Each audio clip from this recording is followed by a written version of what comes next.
ಕಾರ್ಯಕ್ರಮ ಯಶಸ್ವಿ ಆಗಲಿ. ಈ ಕಾರ್ಯಕ್ರಮವನ್ನು ನಾವು ಎಲ್ಲ ಜಿಲ್ಲೆಗಳಲ್ಲೂ ಕೂಡ ಈ ಥರದ ನಾರಾಯಣ ಗುರು ಇವತ್ತು ನಾರಾಯಣ ಗುರು ಜನ್ಮದಿನವನ್ನು ಆಚರಣೆ ಮಾಡಲಿಕ್ಕೆ ತೀರ್ಮಾನ ಮಾಡಿದ್ದು ನಮ್ಮ ಸರ್ಕಾರ 2016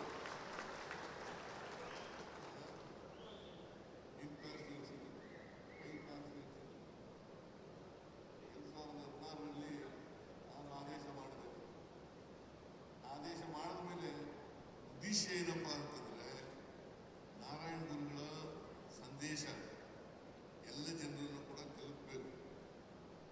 ಜಾತಿ ವ್ಯವಸ್ಥೆ ಹೋಗ್ಬೇಕು, ಧರ್ಮ ವ್ಯವಸ್ಥೆ ಹೋಗ್ಬೇಕು.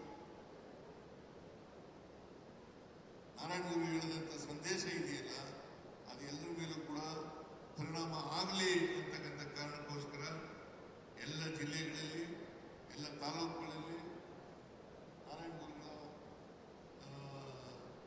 ಜಯಂತಿಯನ್ನು ಆಚರಣೆ ಮಾಡತಕ್ಕಂಥ ಕೆಲಸವನ್ನು ನಮ್ಮ ಸರ್ಕಾರ ಮಾಡುತ್ತದೆ ಅಂತಕ್ಕಂಥ ಮಾತುಗಳನ್ನು ಹೇಳಲಿಕ್ಕೆ ಬಯಸ್ತೇನೆ. ಸಚ್ಚಿದಾನಂದ ಸ್ವಾಮೀಜಿಯವರು ಒಂದು ಮನವಿಯನ್ನು ಮಾಡಿದ್ದಾರೆ.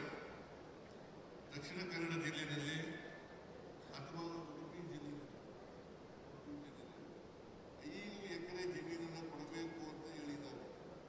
ನಾನು ಅವ್ರಿಗಾಗಲೇ ಹೇಳಿದ್ದೇನೆ, ನಮ್ಮ ಹರಿಪ್ರಸಾದ್ ಅವರು ಅಥವಾ ಸ್ನೇಹಿತರು ಎಲ್ಲಿ 5 ಎಕರೆ ಸಿಗ್ತದೆ ಅಂತೇಳಿ ಇದನ್ನು ಐಡೆಂಟಿಫೈ ಮಾಡಲಿ, ಗುರುತು ಮಾಡಲಿ. ನಾನು 5 ಎಕರೆ ಜಮೀನನ್ನು ಶಿವಗಿರಿ ಮಠ ಅದರ ಬ್ರಾಂಚ್ ಮಠವನ್ನು ಇಲ್ಲಿ ಸ್ಥಾಪನೆ ಮಾಡಲಿಕ್ಕೆ 5 ಎಕರೆ ಜಾಗವನ್ನು ನಮ್ಮ ಸರ್ಕಾರ ಕೊಡ್ತದೆ.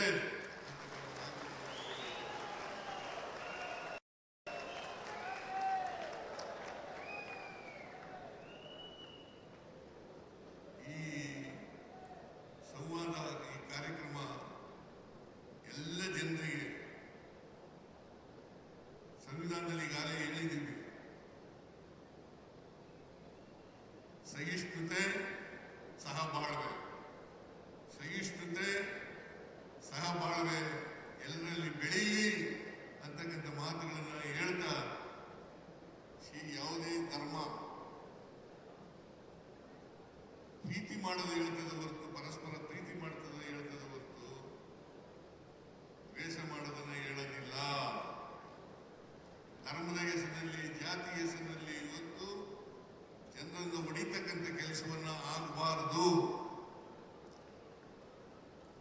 ಧರ್ಮದ ಹೆಸರಿನಲ್ಲಿ, ಜಾತಿ ಹೆಸರಿನಲ್ಲಿ ಈಗ ನಾವು ಎಷ್ಟರ ಮಟ್ಟಿಗೆ ಸ್ವಾರ್ಥಿಗಳು ಅಂತ ಹೇಳಿದ್ರೆ, ನನಗೆ ಕಾಯಿಲೆ ಬರ್ತಿದೆ, ಆಪರೇಷನ್ ಮಾಡಿಸ್ಕೋಬೇಕು, ಆಪರೇಷನ್ ಮಾಡಿಸ್ಕೊಳ್ಳುವಾಗ ನನ್ನ ಜಾತಿಗೆ 3 ಜಾತಿಯವರದೇ ರಕ್ತ ಬೇಕು ಅಂತ ಕೇಳ್ತೀನ.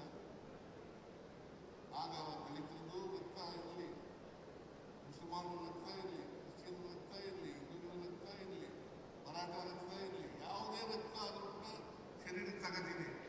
ವಾಸಿ ಆದ್ಮೇಲೆ ಈ ಯಾವ ಜಾತಿಯವರು, ನಾನು ಯಾವ ಜಾತಿಯವರು, ಈ ಯಾವ ಧರ್ಮದವರು, ನಾವು ಯಾವ ಧರ್ಮದವರು ಅಂತಕ್ಕಂಥದ್ದು ಇದೆಯಲ್ಲ, ಇದು ಸ್ವಾರ್ಥ. ಇದನ್ನ ಬಿಡಬೇಕು.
ಸಂವಿಧಾನದ ಶತಮಾನೋತ್ಸವದ ಶುಭಾಶಯಗಳನ್ನು ಕೋರಿ ನನ್ನ ಮಾತುಗಳನ್ನು ಮುಗಿಸ್ತೇನೆ. ಜೈ ಹಿಂದ್, ಜೈ ಕರ್ನಾಟಕ, ಜೈ ಸಂವಿಧಾನ.